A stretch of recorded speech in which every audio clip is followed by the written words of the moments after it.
The psychology of Generation X begins with a strange fear. Do you know this? Not death. Money. In 2026, 73% of Gen X respondents told Allianz they feared running out of money more than dying. That sounds extreme. Until you remember where their money story began. Go back to 1981. The kitchen light is still on after dinner. Your father sits beside a checkbook, calculator, and unopened bills. You are somewhere nearby, half listening. Maybe a cassette is playing.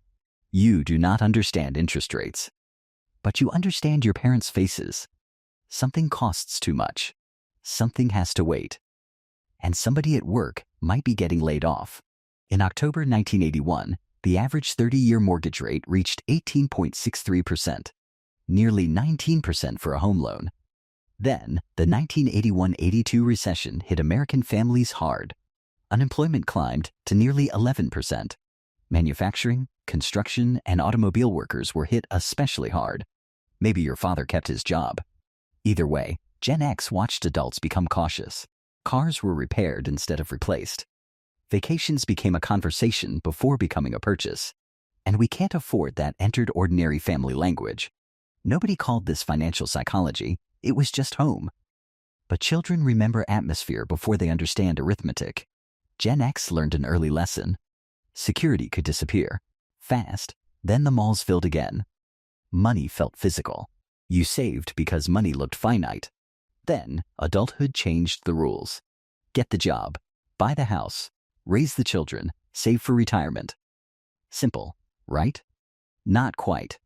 Generation X entered the workforce while retirement responsibility shifted toward workers themselves, and the 401 became increasingly central. Now retirement required choices previous generations often never faced. How much should you contribute? How much risk can you tolerate? And somehow, one account must survive an unknowable lifespan. That did not feel like freedom. It felt like being handed the steering wheel without knowing how long the road would be, or what repairs were waiting ahead. Working life teaches a comforting rhythm. Money leaves. Another paycheck arrives. Retirement breaks that rhythm. Money leaves. And no employer replaces it next Friday. Imagine opening your retirement account at 63. You withdraw $4,000. Next month, another $4,000 disappears. Nothing is necessarily wrong. But emotionally, the number is finally moving backward. For decades, responsibility meant watching the balance grow. Now responsibility requires watching it shrink without panicking.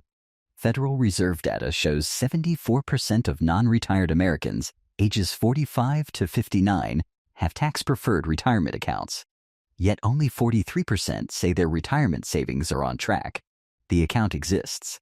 The confidence does not. Why? Because a Gen Z child might see $400,000. Dad sees something completely different. Property taxes, insurance, groceries, and 25 years without a salary. Same balance. Different meaning. This is where family tension becomes financial. Your 27-year-old daughter calls on Tuesday night. Rent increased again. She is short $800. You help. She sees one difficult month. You may see something else. How many more months will I need to rescue? Usually that is fear wearing responsibility's clothes. There may not be enough earning years left to replace every rescue. So the restaurant bill bothers them. The expensive phone bothers them. Not because pleasure is automatically wrong, because their brain is calculating the possible future bailout. Then comes another bill nobody can price perfectly. Healthcare. Fidelity estimates a 65-year-old retiring in 2026 could spend about $185,500 on healthcare throughout retirement. For a couple? No, one person. And long-term care can add another unknown. Now picture your own mother needing help upstairs. Suddenly, healthcare is not a retirement brochure. It is a preview. Gen X may be carrying upward while paying downward. The family clock keeps moving. Retirement keeps getting closer. Then somebody offers the obvious solution. Just work longer. Fine. Until your company restructures. Until your spouse gets sick. A retirement plan based on working longer hides one assumption. You control when work ends. You might not. At 35, a setback feels temporary. At 61, the calendar becomes part of the bill. there is another uncomfortable coincidence waiting for Gen X. The oldest Gen Xers, born in 1965, reach 67 in 2032. That is their Social Security full retirement age. The Social Security trustees currently project the retirement trust fund's reserves could be depleted in late 2032. No, Social Security does not simply disappear. Ongoing income would still cover about 78% of scheduled benefits without legislative action. Congress can change the outcome. But uncertainty is the point. Imagine paying into something for your entire working life.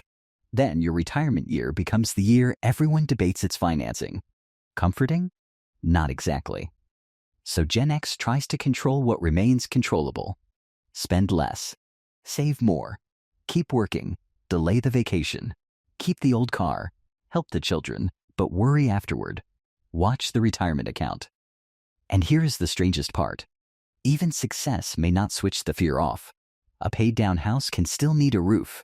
A large 401 can still fall during a crash. The fear survives because enough keeps changing shape. Enough for what? Enough if you live to 78? What about 93? Enough if both spouses stay healthy? What if one needs years of care? Enough if your children become independent? What if they do not? Enough if markets cooperate? What if retirement begins during the wrong year? This is why the 73% matters. The number is not really about death. It is about control. Generation X spent decades trying not to need anyone. They watched layoffs. They watched inflation. They watched retirement responsibilities shift toward them. They watched markets crash. They learned to repair, delay, save, and survive. Now retirement asks them to do something emotionally unnatural. Stop earning. Start withdrawing. Trust the plan. Trust the market. Trust their health. Trust that the money will last. That is a lot of trust for a generation trained by uncertainty.